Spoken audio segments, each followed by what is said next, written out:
सांगलीत भरवस्तीमध्ये घरात घुसून गोळीबार करत एका 14 वर्षीय चिमुरड्याचा खून करण्यात आल्याची धक्कादायक घटना घडली आहे। माथाडी नेते बाळासाहेब बंडगर यांचे 14 वर्षीय नातू वेदांत मारुती बंडगर याच्या डोक्यात गोळी घुसल्याने त्याचा जागीच मृत्यू झाला आहे।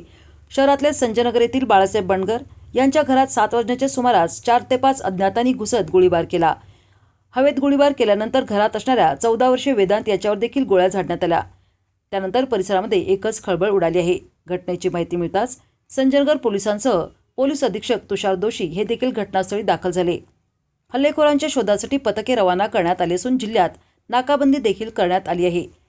व्यावसायिक वादातून ही घटना झाल्याचा प्राथमिक अंदाज पोलिसांकडून व्यक्त करण्यात आला आहे। त्यानंतर संजयनगर परिसरामध्ये मोठा पोलीस बंदोबस्त तैनात करण्यात आला आहे।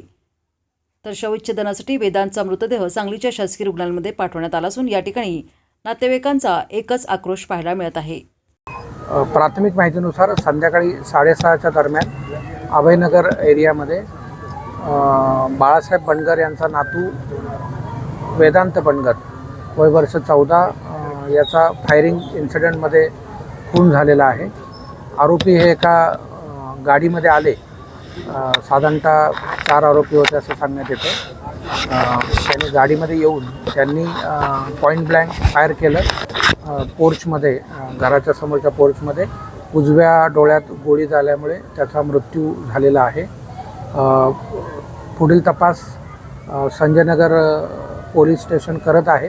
तपासात LCB आणि इतर टीम्स या काही संशयित आरोपी आणि इतर माहितीच्या आधारे शोध घेण्याकरता रवाना करण्यात आलेले आहेत। आजूबाजूचे जिल्हे यांनाही नाकाबंदीकरता सतर्क करण्यात आलेला आहे। पुढील तपास सांगली पोलीस करत आहेत। त्याच्यामध्ये प्रथमदर्शनी काहीतरी व्यावसायिक रायव्हलरी होती असं प्रथमदर्शनी लक्षात येते, परंतु अजूनही फिर्याद होणं बाकी आहे। फिर्यादच्या आधारे आणि इतर तपासातच मोटिव्ह लक्षात येईल, परंतु प्रथमदर्शनी तसं लक्षात येत आहे।